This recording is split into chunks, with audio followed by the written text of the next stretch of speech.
Doctor గారు నమస్తే అండి. నమస్తే అండి. యెస్. డాక్టర్ అంటే ప్రాణాలు కాపాడతారు. మాకెంత పెయిన్ ఉన్నా తగ్గిస్తారు. సో, ఇక్కడ మేము దేవుడిలాగా భావిస్తాం మిమ్మల్ని.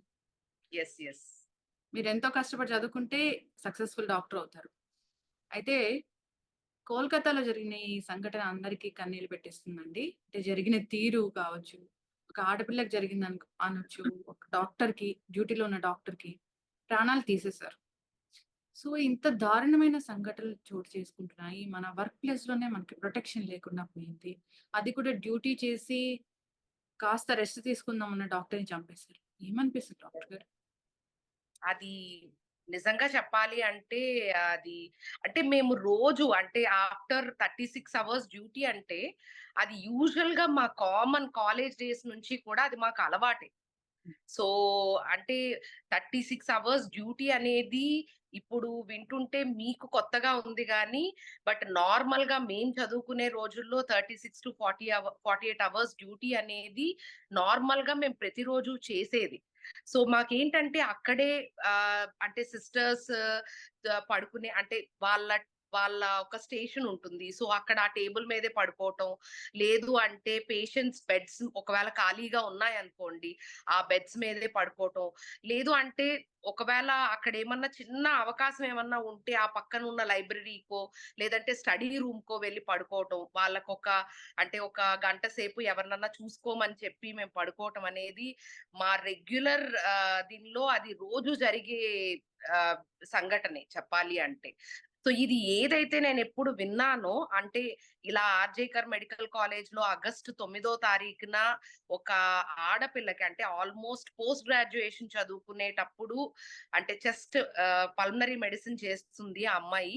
సో, నిజంగా చెప్పాలి అంటే నేను ఒకవేళ అదే సిట్యుయేషన్‌లో ఉన్నానా అన్న అంటే ఒక ఇది ఆ! ఆ! బయటకొచ్చిందనమాట. ఆ! సో, నేనే కాదు ప్రతి ఒక్క ఫీమేల్ డాక్టర్ కూడాను ఆ ఒక్క విషయం మీదే చాలా అంటే అది రోజు ఒక పీడక అంటే అది ఇది కల అయితే బావున్ను అన్న ఇది వచ్చింది మా అందరికి. అవును. అవును సో, డాక్టర్ గారు. ఎందుకంటే మేము ఈ సిట్యుయేషన్ అంతా కూడా దాటే మేము ఈ స్టేజ్‌కొచ్చాము.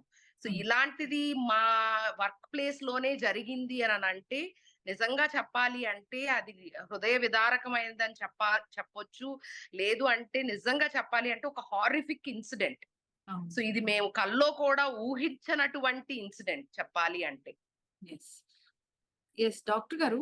సో, దారుణం ఏదైనా దారుణమే. కానీ ఈ దారుణం జరిగిన తీరు చూస్తే, అమ్మో! ఇలా కూడా ఉంటారా మనుషులు? ఇంత మానవత్వం లేని మనుషుల మధ్య మనం ఉన్నామా అనిపిస్తుంది.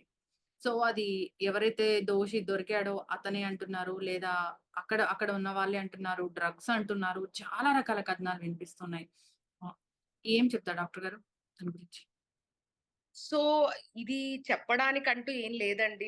బేసిక్‌గా చెప్పాలి అంటే గవర్నమెంట్ వాళ్ళు ఏదో ఒక పరిష్కారం అయితే చూపిచ్చాల్సిందే. హ్మ్. వాళ్ళు ఏదో సీబీఐ ప్రోబ్ చేస్తున్నారు అని చెప్పారు. బట్ హ్మ్. స్టిల్ ఇంకా ఫ్యాక్ట్స్ అనేది బయటికి రావాల్సిందే. అది హ్మ్. రావటానికి ఎంత టైం పడుతుంది, ఏంటి అన్నది మనకింకా తెలీదు. సో, ఆల్‌మోస్ట్ ఇప్పుడు 10 రోజులవుతుంది. బట్ 10 రోజులు అయిన తర్వాత కూడాను మనకి ఎవరైతే ఫస్ట్ పర్సన్ ఎవరినైతే వాళ్ళు అరెస్ట్ చేశారో వాళ్ళే ఉన్నారు తప్ప, ఇంకా ఆ తర్వాత ఇంకెవరన్నా ఉన్నారా? దీనికి కారణాలేంటి? కారణాలు ఇవి అన్నది కూడా మనకు బయటికి రాలేదు. సో, హ్మ్. అది ఎంత వరకు నిజం, ఏంటి అన్నది మనకు తెలీదు ఫస్ట్ ఆఫ్ హ్మ్. ఆల్.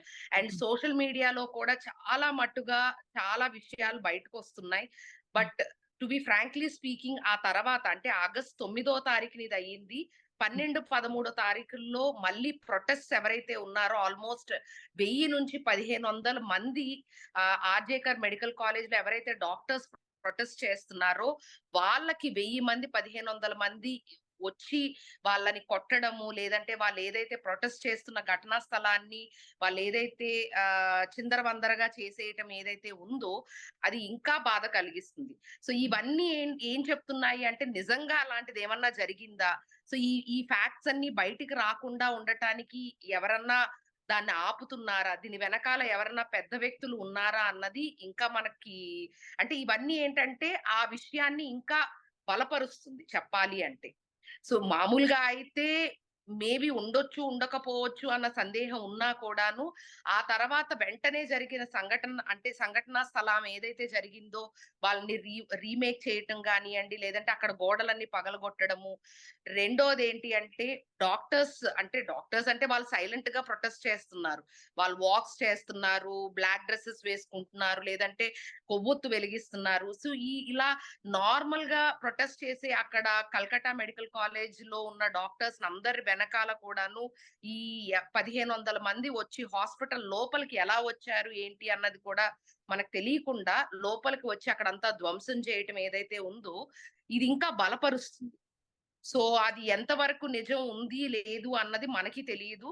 బట్ దీని మీద మాత్రం డెఫినిట్‌గా మమతా బెనర్జీ గవర్నమెంట్ అయితేనేమి, లేదంటే కోల్కతా గవర్నమెంట్ అయితేనేమి, ఇది ముందుకు వచ్చి ఎంత త్వరగా దాన్ని సాల్వ్ చేయగలిగితే అంత బెటర్ అని నా ఉద్దేశం. ఖచ్చితమైన జస్టిస్ అయితే జరగాలని కోరుకుందామండి. ఇలాంటి ఘటనలు పునరావృతం కాకుండా ఉండాలి. డాక్టర్‌కి ఖచ్చితమైన గౌరవం ఉండాలి. ఆడపిల్లలకి భద్రత, రక్షణ ఉండాలండి.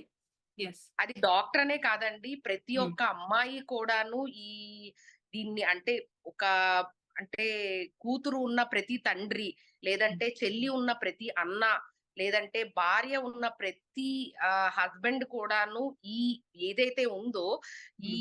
ప్రొటెస్ట్‌లో గాని, వీటిల్లో గాని పాల్గొవాలని నేను అందరిని కోరుకుంటున్నాను. ఎందుకంటే ఇది కేవలం ఎవరో ఒక వ్యక్తికి జరిగిందో, లేదంటే ఒక ఫీమేల్‌కి జరిగిందనో కాదు, లేదంటే ఒక డాక్టర్‌కి జరిగిందనో కాదు.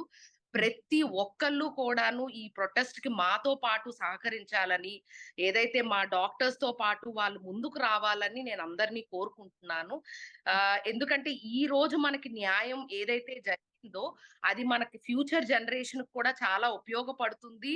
అండ్ అది మన ఫ్యూచర్ జనరేషన్ సేఫ్టీకి చాలా ఇంపార్టెంట్ అని నేను భావిస్తున్నాను. And that is very, very important is what I feel yes. Right now. ఖచ్చితంగా డాక్టర్ గారు. అట్లాగే వాళ్ళు డాక్టర్సే కాదు ఈ వర్క్ ఎన్విరాన్మెంట్‌లో, వర్క్ ప్లేస్‌లో ఎవరికైనా కానీ రెస్ట్ తీసుకోవడానికి ప్రొటెక్టెడ్ ప్లేస్ అనేది ఉండాలి.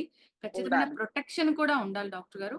సో, అవును. ఆ విధంగా నెక్స్ట్ అనేది డెవలప్ చేయాలని కోరుకుందాం. అలాంటి ప్రోటోకాల్ ఒకటి ఉండాలని మనము కోరుకుందామండి. సో, ఖచ్చితమైన న్యాయం జరిగితే అదే మనం వారికిచ్చే గౌరవం అవుతుంది ఆ డాక్టర్‌కి. సో, ప్రతి ఒక్కళ్ళు కూడా ఫీల్ అవ్వాలి మీరన్నట్లుగా మన ఇంట్లో అమ్మాయికే జరిగింది అన్నట్లుగా ఫీల్ అవ్వాలి. అలా అయ్యి నిజంగా ఈ ప్రొటెస్ట్‌లో పాల్గొంటేనే న్యాయం అనేది త్వరగా జరుగుతుంది. మనం వారికి న్యాయం చేసిన వాళ్ళమవుతాము. సో, గవర్నమెంట్ కాలేజెస్‌లో ఇలాంటివి జరుగుతున్నాయి అనేది ఒకటి వినిపిస్తూ ఉందో, సో, గవర్నమెంట్ ఖచ్చితమైన జాగ్రత్తలు తీసుకోవాలి. అలాంటి వారిని ఎంటర్‌టైన్ చేయకుండా, ఎంకరేజ్ చేయకుండా, దానివల్ల డబ్బులొస్తున్నాయా అనేది ఎవరైతే ఫీల్ అవుతారో, సో, అలాంటివి రాకుండా ఉండాలని కోరుకుందామండి. నమస్తే అండి.